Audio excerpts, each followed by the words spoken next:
So Nothing is back with two new devices for us this year, and straight away we have the Nothing Phone 3A Pro and we have the Nothing Phone 3A Standard. Right off the bat though, they're very much similar in terms of the sizes, same screen real estate. What you notice is straight away on the back we have different camera setup. That's because the standard Nothing Phone 3A doesn't have a periscope lens. You still get telephoto lens, but just not that periscope zoom. And also you get 8GB of RAM only on the normal 3A, and also a lesser camera on the front, so we're looking at 32 megapixel front facing camera on the standard Nothing Phone 3A. So now that that's cleared out of the way, let's focus on the Pro, because I've been testing this and this is actually fantastic. It's been a joy to use the zoom lens. I've been capturing some really cool shots using it, and it's been really good in terms of the level of detail I've been able to get from it. So I'm excited to talk to you about that and show you guys. Let's start with the design. So for the design on the front, we have a 6.77 inch display.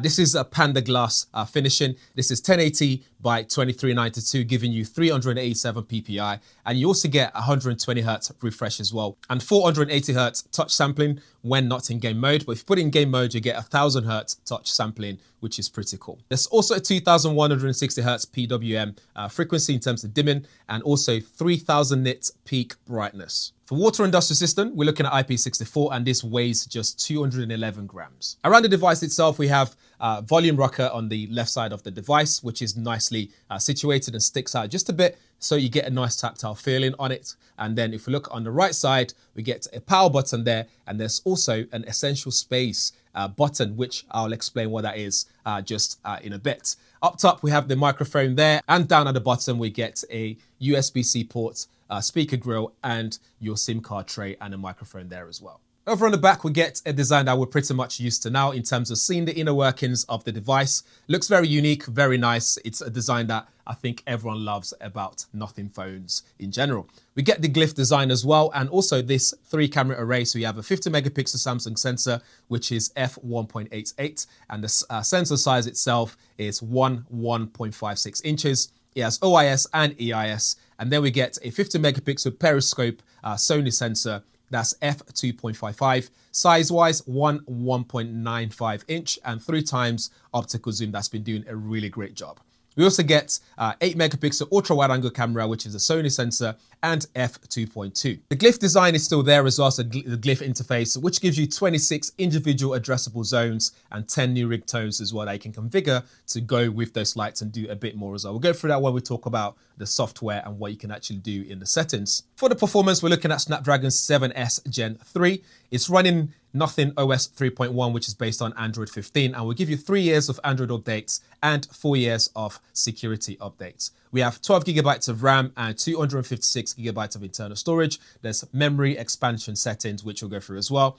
For charging, you're looking at 50 watts fast charging, and it has 5,000 milliamp hour battery. So big battery, good processor, and excellent design. In terms of all the color options available, you have so many options depending on which you go for. So if you went for the standard 3A, you do get this nice blue color, which looks really nice. Look at that. I think this might be my favorite color, and I wish they did a Pro in this color as well. It just looks really nice and just, looks good. And then there's also a white version as well. So you can see there, looks really good. I love the red dot in the corner. Literally just stands out and looks really good. Matches the white color in general, looks really good. And then there's also a black version as well that you can also get with this. So there you have it for the 3A. And then for the Pro version, we just get this gray, sort of like dark gray color, and also there's a black version available for that as well. I think the black one looks really good, but generally both looks really good in the respective colors. So to dive deeper into the software, it's very familiar. So you can see what it looks like with those dotty sort of design. That's the user interface that Nothing goes for, which I really like. I think it looks great. I love the icons as well. Of course, you can use the default Android one as well if you're not, if you can't get used to seeing all this, or if you just want something different or something that's more familiar, you can always do that if you wish to do so. If we go into settings to see what options are also available, so we tap settings there.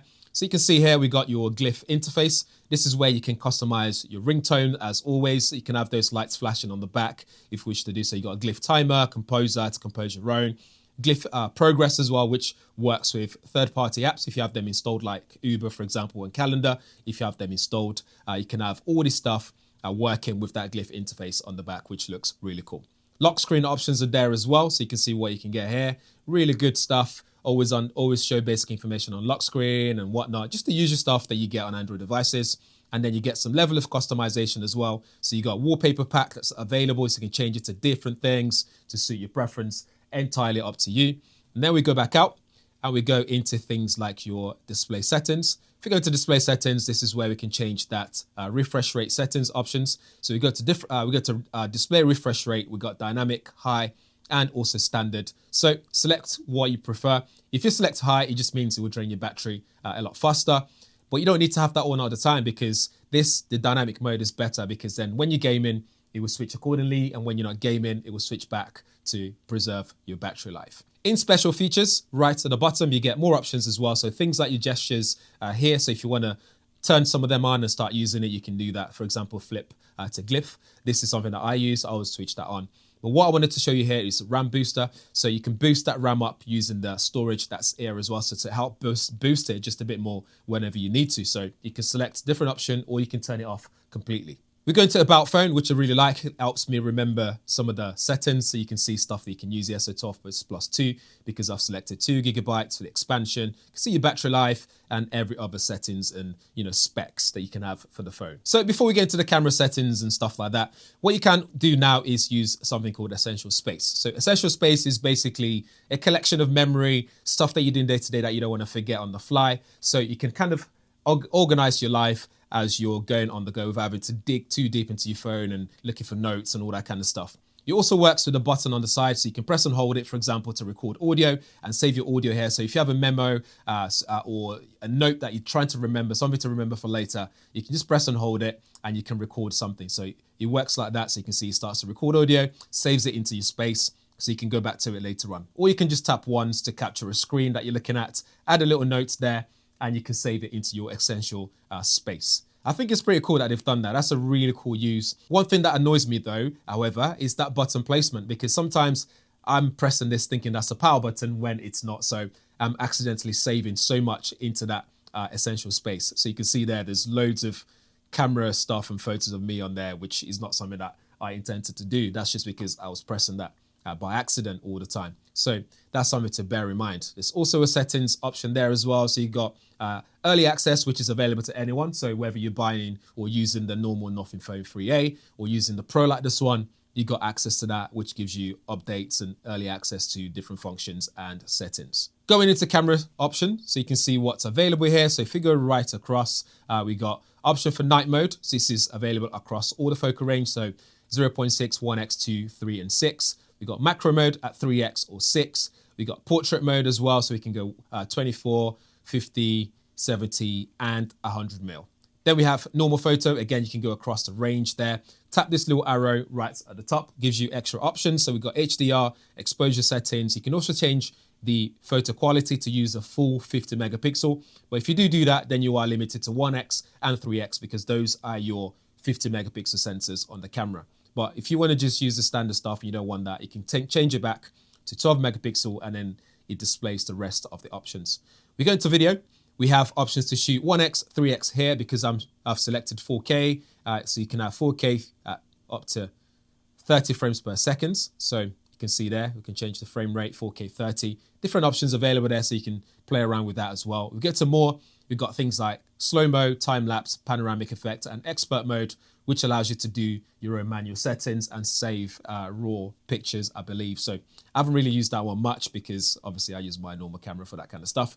But it's there if you need to do so. The front-facing camera is a 50 megapixel sensor on the Pro, whereas on the standard Nothing Phone 3A, you're looking at 32 megapixel front-facing camera. And on this, you're looking at f2.2 and also 81.2 degrees field of view. So not the 120 that I mentioned at the start of the video, so do forgive me there. So how does this perform in the real world? Let's look at Genshin Impact. It works really well when it comes to gaming. So there's no hiccups, there's no issues there at all, which is good.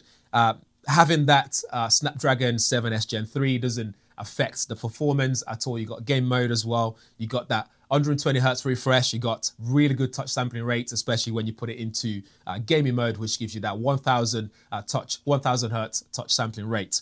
So honestly, this has got the package to help you game, take photos, use it on day-to-day basis without having to worry about the quality or the process or anything like that in terms of how well it performs and stuff like that. The battery life is good as well. I'm getting a whole day and then some with the battery life on this, which is impressive. Some flagship devices that I'm testing can't even last me that long, so that's a good thing. So this is the game that's loaded now, so you can see how fluid it is. It just works really well, no issues there at all.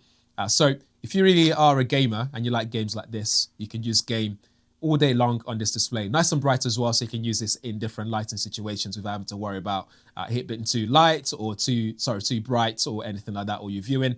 The level of contrast is good as well. I love the display. And if you're not into Genshin Impact and you're more of a action shoot 'em up shooter games, then Call of Duty is there for you as well. Works really well, no problems at all. You can see there, it just works really smoothly. Really good touch sampling as well. Been killed there. But yeah, let's just reload that and then just have a good game here. So yeah, really nice and smooth. I love this map actually. Trying to concentrate on filming this and shooting at the same time is proving to be tricky, but you get the gist. You can game on this easily with no issues at all. It doesn't get hot as well. It stays cool under pressure. Again, impressive for a device that's pretty much a mid-range device. I think nothing keeps nailing it when it comes to giving us a device that works really well when it comes to the display quality, when it comes to the performance for the processor, the battery performance, and the design as well. I think the design looks unique with unique features as well. I think they've done really well here. So how about photography though? I think when it comes to photography, my favorite part of this is using that optical zoom. I think it works really well with loads of details, and the colors and everything just looks really well. Really good. The dynamic range, again, they've nailed it. If you look at this photo in front of us here, you can see I've punched in and I'm still zooming in, and you can see that 50 megapixel periscope lens is doing a great job at giving us a really good level of detail while still, while still preserving the detail basically. And then you can see this one here again, the colors look really good in terms of that red bust. The highlights look good on the tail lights, on the cars. You can still punch in on those shots and still have something that's usable, which I think is impressive. And then look at this one here, I zoomed in again on this bird, and that comes from this wide shot here. So you can see that instead of that ultra wide angle camera, which isn't the best on this, by the way, you can see that there is what I'm able to get by zooming in using that 3x optical zoom. And then we go across again, loads of zoom shots, and low light shots looks good as well. Loads of details are preserved, and I love the job that this phone does when it comes to this area. The colors are great, and I think I find myself using the zoom a lot. The macro looks good as well, as long as you nail the distance between you and the subject. It will tell you when you're too close anyway, but if in case you didn't nail it or get it right, it would still tell you. But if you do get it right though, you get a really good shot that you can be proud of, and just get close to the subject whenever you need to. Even though the ultra wide angle doesn't preserve detail when it comes to when you punch in, it still gives you a good shot that you can share on social media. I think it still looks really good, and it's not too bad at all. The main camera looks good as well. Loads of really nice colors, and also just the level of detail. It just looks really good. Like that 50 megapixel is working overtime just to make sure that you are getting a really good shot here. When the lighting is right though for the ultra wide angle camera, it just captures a really good level of detail, so no issues there at all. It's when you're in low light situation that you start to see where it lacks a bit. Front facing camera is good as well, especially when it comes to the skin tone. I think it does a really good job at preserving my skin tone to make it look as accurate and true to life as much as possible. Even in portrait mode as well, that selfie portrait, the edge detection is good as well. A bit softer, skin tone and stuff like that looks really good, and it's not over blurred, it's not over processed, and I think they've done a good job there. Where the camera suffers though is when you're taking pictures of moving subjects. So for example, this Uber boat is moving, so you can see how blurry it became all of a sudden. Even though my hand wasn't shaky or anything like that, it was a bit tougher to nail that shot to get it right when it comes to the subject that's already on the move. When it comes to videos, it looks good as well on all lenses. I think they've done a good job there as well. I love some of the videos that I managed to capture, even with not so bright lights, even in low light, it works really well as well. I think it's done well. Where it lacks a little bit is when it comes to that stabilization. I think it could do with more work. It could do with some work when it comes to that stabilization. I'm trying to find the video that I shot whilst taking a stroll, just to show you that. It's not too bad at all. The video when it comes to focusing as well is good as well when it comes to picking the subjects from foreground, going over to the background and the main photo, main subject. I think it works really well as well. You can do some nice reveal shots with it. It looks really cool. Where it lacks a little bit for me, I think, is stabilization. I think it's still good, don't get me wrong, but it could be better. You can see that it's still decent actually here. It's not too bad compared to some of the phones I've tested recently, but stabilization could be better. But apart from that though, I think this is an all-round excellent device when it comes to photography. So overall, when it comes to photography, battery life, the display, all the things that matters, I think this phone just nails it for the price point. And I think it's a big, massive bravo to Nothing for what they've done here. I think they've done a really good job with this device. So entirely up to you if you want to go for the standard 3A or the Pro, but I think the Pro is probably one to go for just because it just offers just a tad bit more without spending too much more extra, if you get my drift, if you catch my drift there. But yeah, really good device. I really like it. I don't have many bad things to say about it at all, as you can tell already. But over to you if you have any questions, drop them in the comments below. I'll do my best to answer your questions. And thanks for watching. I'll see you guys in the next one.